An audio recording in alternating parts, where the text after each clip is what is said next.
بسم اللہ الرحمن الرحیم۔ آج ہم آپ کو حضرت ابراہیم علیہ السلام کے بارے میں بتائیں گے۔ ویڈیو کو آخر تک لازمی دیکھیں۔ جب نمرود نے حضرت ابراہیم علیہ السلام کو ملک بابل سے نکالا تو حضرت ابراہیم علیہ السلام ملک شام کی طرف روانہ ہو گئے۔ ان کے ساتھ ان کی بیوی حضرت سارہ اور ان کے بھتیجے حضرت لوط علیہ السلام بھی تھے۔ جب حضرت سارہ کا نکاح حضرت ابراہیم علیہ السلام سے ہوا تو حضرت سارہ کافی آسودہ حال تھی۔ ان کے پاس بہت سی زمینیں، مویشی تھے۔ حضرت سارہ نے تمام مال حضرت ابراہیم علیہ السلام کو بخش دیا۔ حضرت ابراہیم علیہ السلام نے اپنی مہارت سے تمام امور کی اصلاح کی۔ مویشی اور زراعت میں ترقی ہوئی، یہاں تک کہ بابل میں کسی کا بھی حال ان سے بہتر نہ تھا۔ حضرت ابراہیم علیہ السلام نے حضرت سارہ اور لوط کو لے کر چلے گئے اور کہا کہ میں اپنے پروردگار یعنی بیت المقدس جا رہا ہوں، وہ عنقریب میری رہنمائی کرے گا۔ حضرت ابراہیم علیہ السلام نے حضرت سارہ کو اس سفر میں ایک صندوق میں بند کر دیا۔ راستے میں مصر کے ملک پہنچے جس میں ایک بادشاہ حکومت کرتا تھا۔ راستے میں ایک شخص نے حضرت ابراہیم علیہ السلام کو اپنے مال کے محصول ادا کرنے کے لیے روک لیا۔ وہ آپ کے سامان کی جانچ پڑتال کرتے کرتے اس صندوق کے پاس آیا اور بولا، یہ صندوق کھول کر دکھائیں۔ حضرت ابراہیم علیہ السلام نے کہا، فرض کرو یہ صندوق سونے اور چاندی سے بھرا ہوا ہے۔ اب اس کے لیے جو کچھ تم چاہتے ہو میں تمہیں دینے کو تیار ہوں، لیکن تم اس کو مت کھولو۔ اس نے کہا، جب تک صندوق نہ کھولو گے اس کا حساب نہیں ہو سکتا۔ اسی اثنا میں اس نے صندوق کھول دیا۔ اس کی نظر جب حضرت ابراہیم علیہ السلام کی بیوی یعنی حضرت سارہ پر پڑی تو وہ کہنے لگا، جب تک میں تمہارے اور اس عورت کے بارے میں اطلاع بادشاہ کو نہ دے دوں تب تک تمہیں آگے جانے نہیں دوں گا۔ چنانچہ اس نے ایک شخص کو بھیج کر بادشاہ کو اس معاملے سے آگاہ کیا۔ بادشاہ نے چند لوگوں کو بھیجا اور کہا، صندوق اٹھا کر لے آؤ۔ حضرت ابراہیم علیہ السلام بھی ساتھ چلے اور کہا، جب تک میرے جسم میں جان باقی ہے میں صندوق سے جدا نہیں ہوں گا۔ جب اس کی بات بادشاہ کو پتہ چلی تو حضرت ابراہیم علیہ السلام کو بھی صندوق کے ساتھ آنے کی اجازت دے دی۔ حضرت ابراہیم علیہ السلام اور ان کے سامان اور صندوق کے ساتھ بادشاہ کے پاس لے جایا گیا۔ بادشاہ نے جیسے حضرت سارہ کو دیکھا ان کی طرف ہاتھ بڑھایا تو حضرت ابراہیم علیہ السلام نے اللہ سے دعا کی، یا اللہ میرے اہل عیال کو اس شخص کے ہاتھوں سے محفوظ رکھنا۔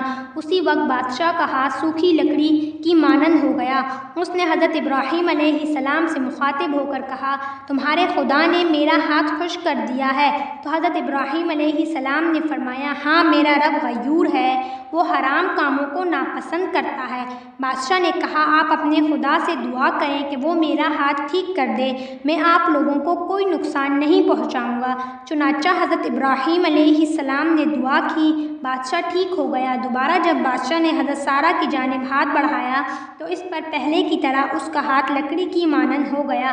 تب پھر اس نے حضرت ابراہیم علیہ السلام سے دعا کی درخواست کی۔ حضرت ابراہیم علیہ السلام نے کہا کہ میں اس شرط پر دعا کروں گا کہ تم دوبارہ ہاتھ نہیں بڑھاؤ گے۔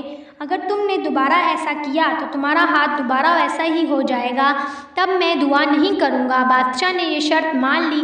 تبھی حضرت ابراہیم علیہ السلام نے اپنے پروردگار سے دعا کی کہ یا اللہ اگر یہ سچ کہہ رہا ہے تو اس کے ہاتھ کو ٹھیک کر دے۔ اس پر بادشاہ کا ہاتھ ٹھیک ہو گیا اور اس کے دل میں حضرت ابراہیم علیہ السلام کا رعب بیٹھ گیا۔ اس نے حضرت ابراہیم علیہ السلام کی بڑی تعظیم و تکریم کی اور کہا، تم بے خوف رہو، تمہیں اب میں کچھ نہیں کہوں گا، جس جگہ چاہو جاؤ، لیکن تم سے میری ایک حاجت ہے۔ حضرت ابراہیم علیہ السلام نے پوچھا، وہ کون سی حاجت ہے؟ تو بادشاہ نے کہا، میں اپنی بیٹی بطور کنیز حضرت سارہ کو دینا چاہتا ہوں۔ تو حضرت ابراہیم علیہ السلام نے منظور فرمایا۔ بادشاہ نے اپنی بیٹی حضرت سارہ کو بطور کنیز عطا کر دی۔ بادشاہ کی یہ بیٹی کوئی اور نہیں ہاجرہ تھی، جس کا بعد میں اللہ کے حکم سے حضرت ابراہیم علیہ السلام نے بیوی کا درجہ دیا، اور انہی کی طرف سے اللہ تعالیٰ نے حضرت ابراہیم علیہ السلام کو حضرت اسماعیل علیہ السلام عطا کیے۔ حضرت ابراہیم علیہ السلام اپنے اہل و احوال کے ساتھ روانہ ہوئے۔ بادشاہ بھی ان کی تعظیم کے لیے ان کے پیچھے چلا۔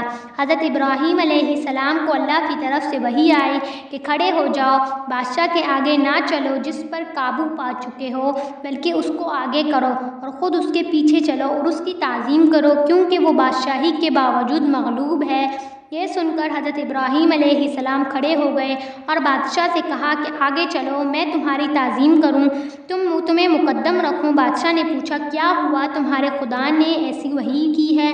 تو حضرت ابراہیم علیہ السلام نے کہا جی ہاں۔ یہ سن کر بادشاہ نے کہا میں گواہی دیتا ہوں تمہارا پروردگار بڑا کریم ہے، تم نے اپنے دین کی طرف مجھے راغب کر لیا ہے۔